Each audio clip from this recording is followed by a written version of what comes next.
복된 소식 아름다운 소리 AM 1590kHz 시카고 기독교 방송입니다.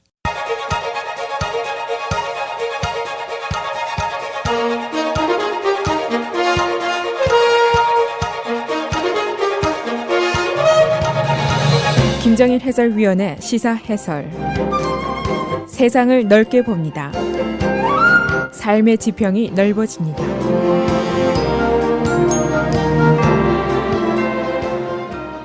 시사해설입니다. 트럼프 대통령이 어제 DMZ에서 김정은과 만났습니다. 그리고 그가 미국의 현직 대통령으로서는 처음으로 북한 땅을 밟았습니다.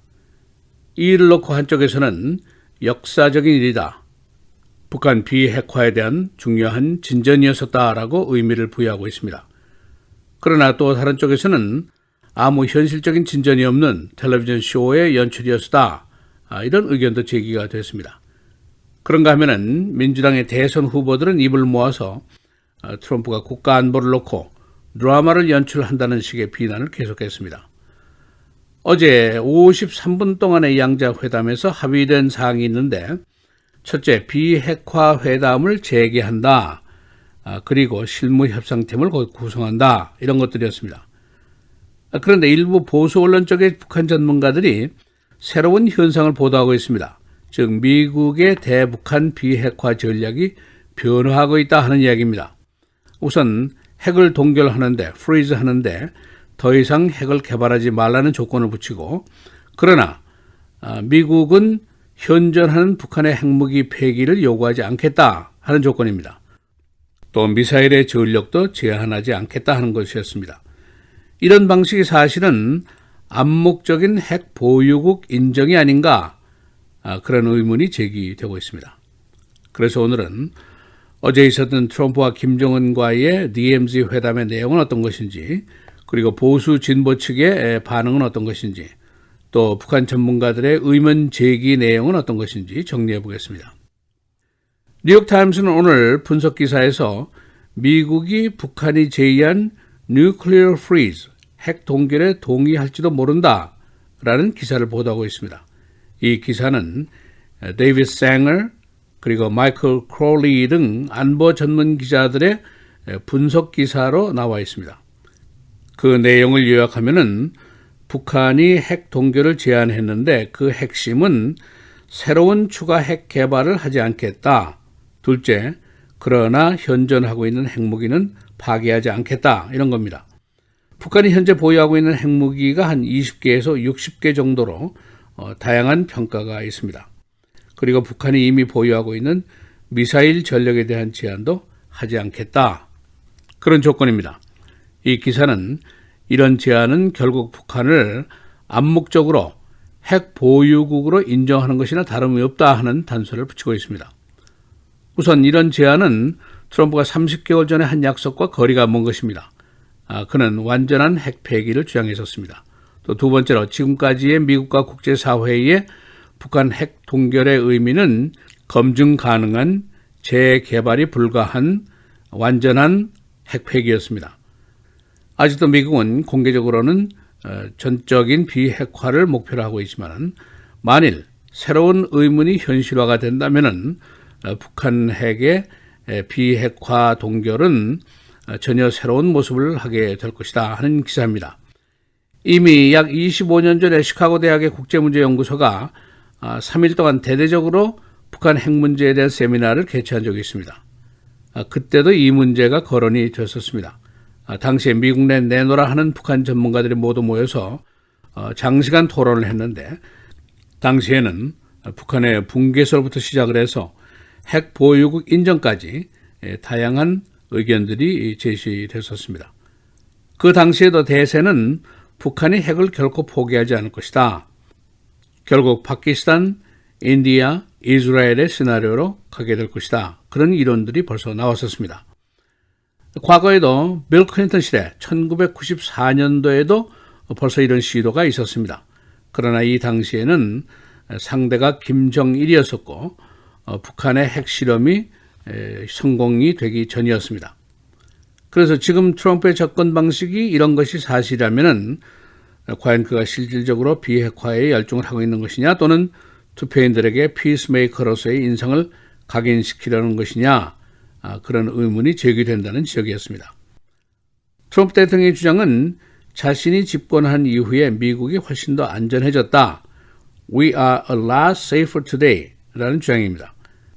그리고 그것은 그가 협상의 명수답게 비록 애송이고 독재자이지만은 김정은과 그동안 쌓아놓은 우정의 가교 덕분이다. 그런 이론도 나오고 있습니다. 그러나 반대쪽에서는 싱가포르, 하노이, DMZ에서 회담이 있었지만은 비핵화에 대한 실질적인 진전이 전혀 없다는 점을 지적을 하고 있습니다. 이 신문은 어제 회담에서 트럼프 대통령을 DMZ로 안내한 남한의 문재인 대통령은 밖에 앉아 있었다. 그런데 이것은 좀 놀라운 심볼리즘이었다. 남한에서는 북한 핵 문제 회담에 남한이 사이드라인에 있다는 논란이 빚어지고 있다라고 소개를 했습니다. 어제 DMZ 미국 회담에 대한 미국 언론들의 보도 내용을 요약을 하면 이렇습니다. 우선 보수 언론들 월스트리트저널은 트럼프가 북한 땅을 밟았다. 양자가 회담 재개에 동의했다라고 온건한 보도를 내놓고 있습니다.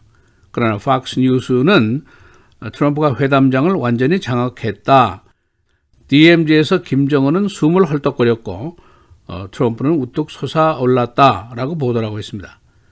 이에 반해서 CNN은 이 회담은 정치적인 승리일 수는 있지만은 그러나 외교적인 선거에는 크게 미달되는 것이다 라고 평가를 했고 뉴욕타임스는 앞에서 말씀드린 대로 핵 동결에 대한 이야기를 하면서 미국이 북한의 현존 핵무기를 인정하는 새로운 접근을 하는 것 같다 그런 의문을 제기하고 있습니다.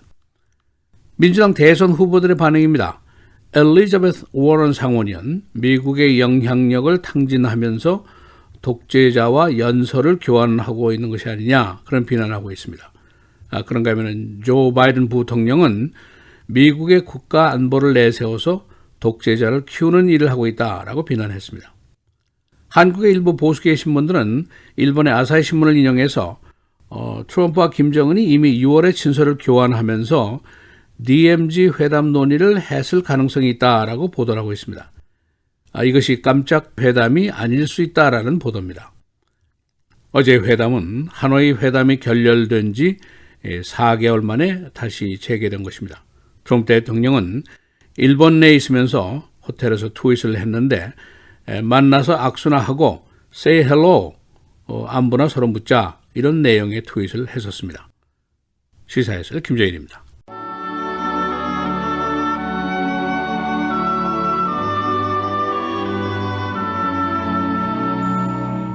노하기를 더디하는 자는 용사보다 낫고 자기의 마음을 다스리는 자는 성을 빼앗는 자보다 나으니라.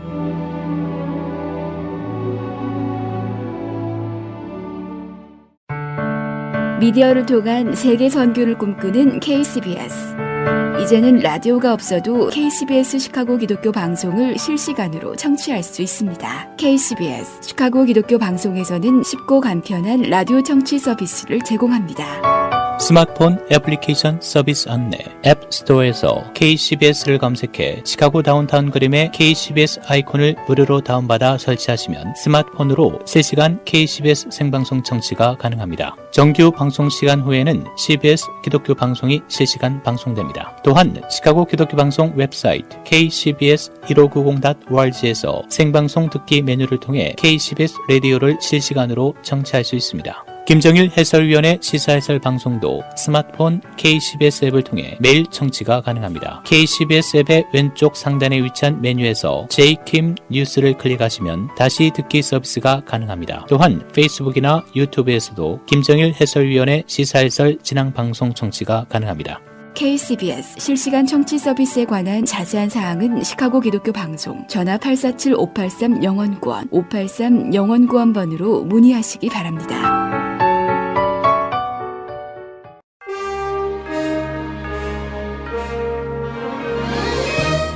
(7월 1일) 월요일 KCBS 헤드라인 오늘의 주요 뉴스입니다.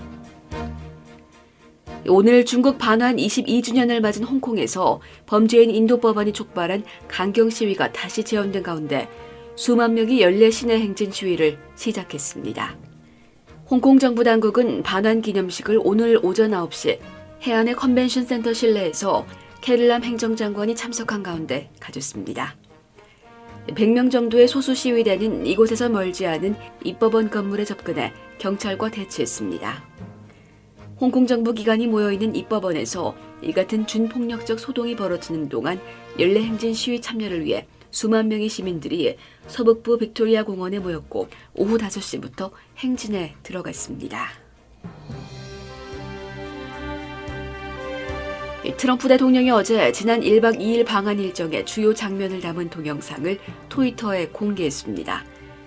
백악관에서 직접 편집한 듯한 1분짜리 동영상에는 헬기를 타고 비무장지대 DMZ 내 오울레 초소에 도착한 트럼프 대통령의 모습부터 판문점 군사분계선 위에서 김정은 북한 국무위원장과 악수를 하는 장면, 그리고 함께 군사분계선을 넘나드는 장면이 담겼습니다.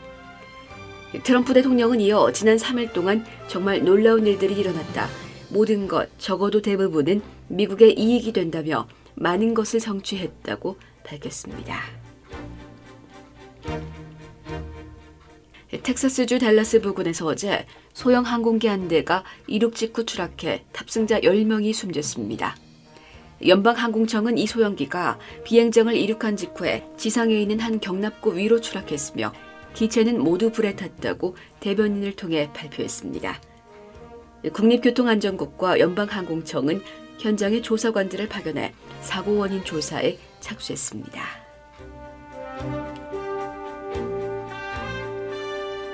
토이스토리4가 지난 주말 박스오피스 1위를 차지했습니다. 토이스토리4는 지난 6월 21일 개봉이래 1위를 수성하며 올해 전체 박스오피스 4위에 올랐습니다. 토이스토리4는 지난달 28일부터 30일까지 3일간 5,793만 달러를 벌어 누적 매출액 2억 3,692억 달러를 기록했습니다.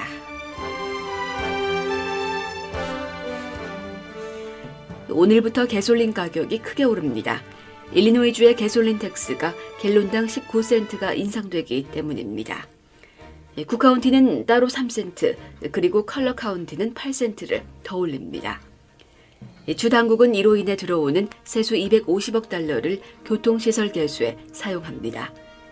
일리노이주는 지난 1990년에 가솔린 텍스를 인상했었습니다. 오늘부터 담배세도 오릅니다. 주 세무당국은 담배세를 현행 한 갑당 1달러 90센트에서 1달러를 더 인상합니다. 이 세수는 공립학교, 주립, 시립대학의 교육비 지원에 사용됩니다. 오늘부터 담배 판매 연령이 18세에서 21세로 상향 조정됩니다. 담배세는 2012년에 인상됐었습니다. 운전 중 텍스트 메시지를 보내는 사람에게 부과되는 벌금이 크게 오릅니다. 오늘부터 적용되는 벌금은 첫 번째 위반의 경우 75달러, 두 번째 위반 시에는 100달러가 부과됩니다. 최고 4번 위반 시에는 150달러의 벌금이 부과되는데 이 위반은 무빙 바이올레이션으로 취급됩니다. 날씨입니다. 오늘은 가끔 구름 많은 대체로 맑은 날씨 보이겠습니다. 오늘 최고 90도, 최저 75도. 내일은 오전에 대체로 맑은 날씨 보이다 늦은 오후부터 흐려지겠고 한때 천둥 번개를 동반한 비가 내리겠습니다. 최고 90도, 최저 71도. 수요일 대체로 흐리고 산발적으로 천둥 번개를 동반한 비가 내리겠습니다. 최고 83도, 최저 66도. 목요일 역시 흐리고 썬더스톱이 예상됩니다. 최고 86도, 최저 73도입니다.